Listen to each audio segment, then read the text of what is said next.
Bom, gente, dando continuidade ao nosso estudo do plexo braquial e dos nervos que vão ser responsáveis aí pela motricidade dos membros superiores, seguindo por uma abordagem mais neuroanatômica, a gente vai falar agora sobre o nervo radial.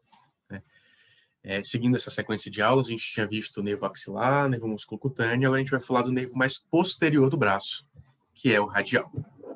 O objetivo da aula é vocês entenderem melhor os nervos responsáveis pelos movimentos de membros superiores, entendem a inervação de braço, antebraço, mão e dedos, e apliquem isso no exame adequado da motricidade dos membros superiores.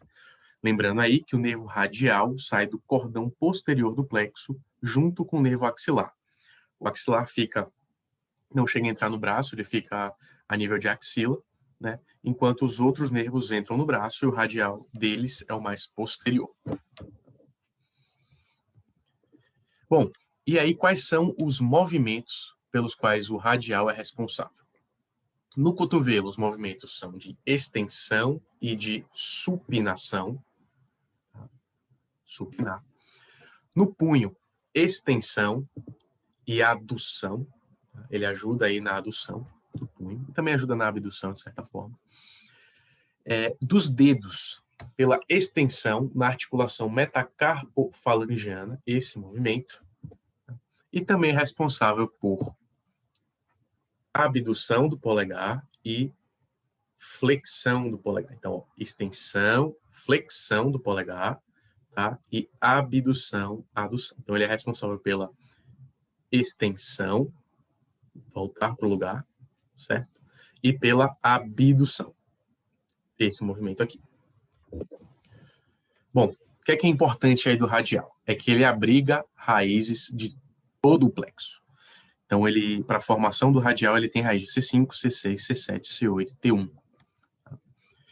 Ele segue pelo cordão posterior, é dividido lá em axilar e radial. O radial, ele passa por baixo do braço, certo? Deixa aí, antes de passar pelo sulco espiral, né, por trás ali do húmero, ele deixa os ramos para o tríceps, para o ancônio e ramos sensitivos.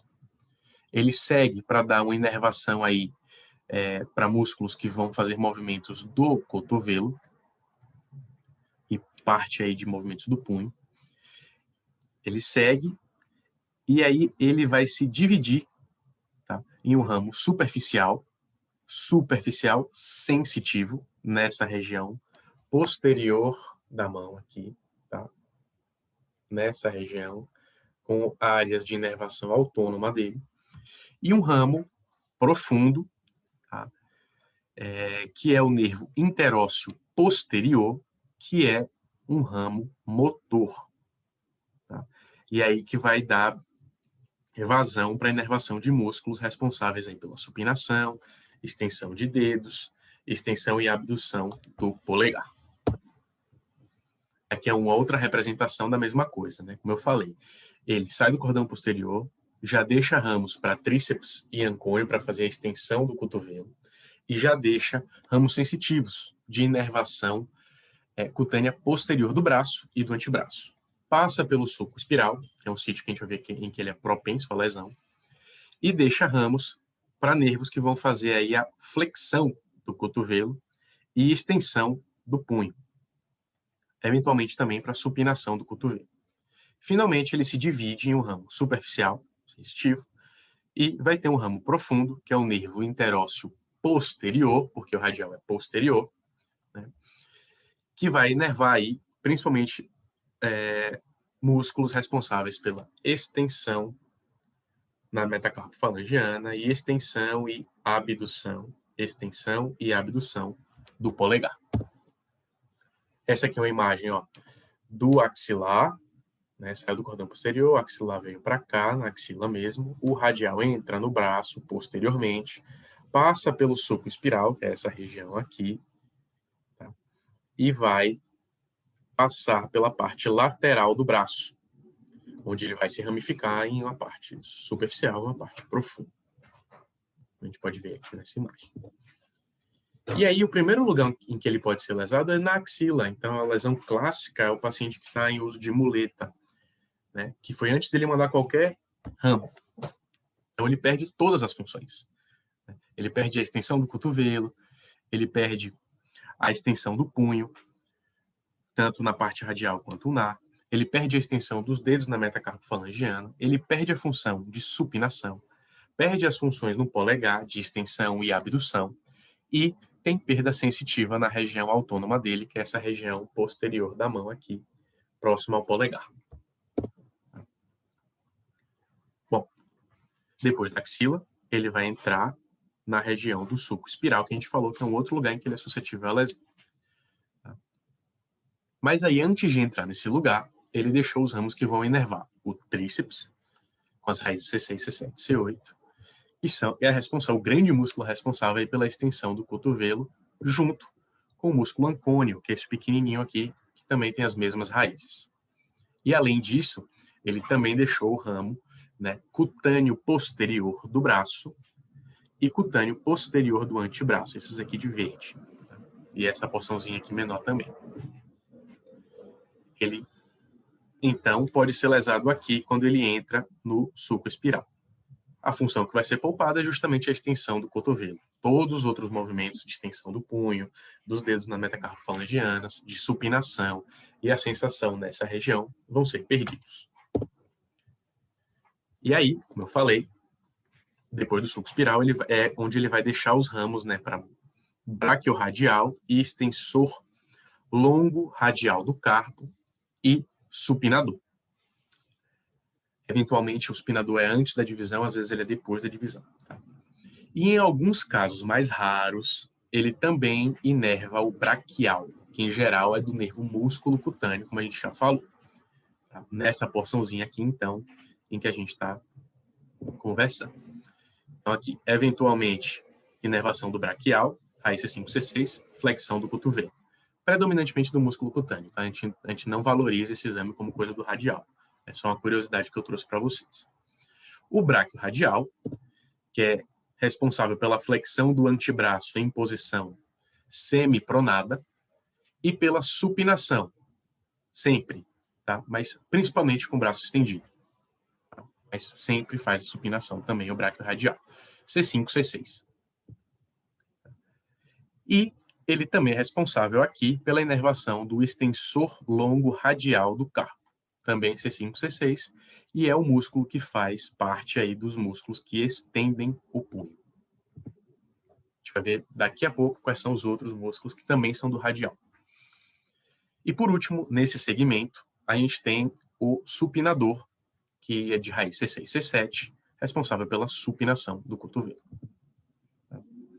Aí, como eu falei para vocês, né, ele liberou ramos para esses músculos que a gente acabou de falar do cotovelo, bráquio radial, então supinação, flexão do cotovelo em semipronação. Ele vai dividir num ramo superficial, que é sensitivo, esse aqui passa por fora dos nervos, e um ramo profundo que entra nessa região chamada de arcada de Froese. Esse ramo recebe o nome de interósseo posterior e vai ser responsável pela inervação da musculatura, principalmente aí extensora de metacarpo falangiano, extensora do polegar, esse movimento, e abdutora do polegar, esse movimento. E aí vamos ver que músculos são esses, tá? Vamos lá. Esse aqui é o extensor radial curto do carpo.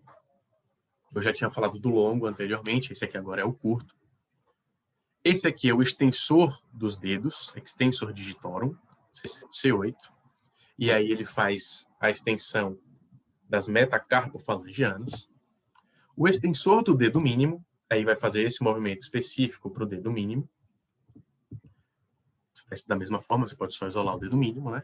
E o extensor do indicador, ou do índice. Você também pode isolar para testar. Além disso, ele inerva o extensor ulnar do carpo e faz extensão da mão, principalmente. Mas quando ele trabalha junto com o flexor ulnar do carpo, ele faz a adução da mão, que a gente testa menos na prática. Um outro músculo aí que ele vai inervar é o abdutor do polegar, que a gente testa dessa forma, né? Pedindo para o paciente afastar o polegar da mão. Esse é o movimento de abdução. C7, C8. Esse é o extensor do polegar. esse movimento. Então, a gente pode pedir para o paciente com a mão numa superfície plana fazer esse movimento com o polegar ou pedir para ele aproximar o dedo. Tá? Ambos são função de extensão. Esse também é um outro extensor do polegar. E aí, a lesão na arcada de Froese vai pegar os movimentos do cotovelo, vai pegar o movimento de supinação e vai pegar o movimento do extensor longo radial do carpo, a gente tinha falado, mas vai poupar esses movimentos, mas ele vai pegar os movimentos de extensão dos dedos e a função do extensor curto do carpo. Então, vai ter uma certa fraqueza na extensão do punho e vai ter fraqueza para a extensão da metacarpo falangeana, além da fraqueza da abdução do polegar e da extensão do polegar. Isso também poupando aí o ramo superficial, que era o ramo sensitivo, já que a lesão foi na arcada de Froese e pegou o interósseo posterior. Então, a gente já falou de lesão na axila, lesão no sulco espiral e lesão na arcada de Froese. Faltou falar de lesões que podem acontecer no ramo superficial, né, e pegar a inervação dessa região, que recebe o nome de uma lesão clássica. Tá? A inervação dessa região do radial recebe o nome de quiralgia, dor nos dedos, por exemplo, parestésica, que vai ser uma quiralgia acompanhada de parestesias, tá? Que pode acontecer por uso de algema ou uso de relógio apertado, vai fazer a compressão nesse ramo superficial e vai pegar apenas a função sensitiva distal do nervo radial. Tá? Então, a gente falou do nervo radial, de suas funções todas e das 4 lesões possíveis: na axila, no sulco espiral, na arcada de Froese e a lesão do ramo superficial. Até a próxima aula, em que a gente vai falar aí do nervo mediano e ulnar.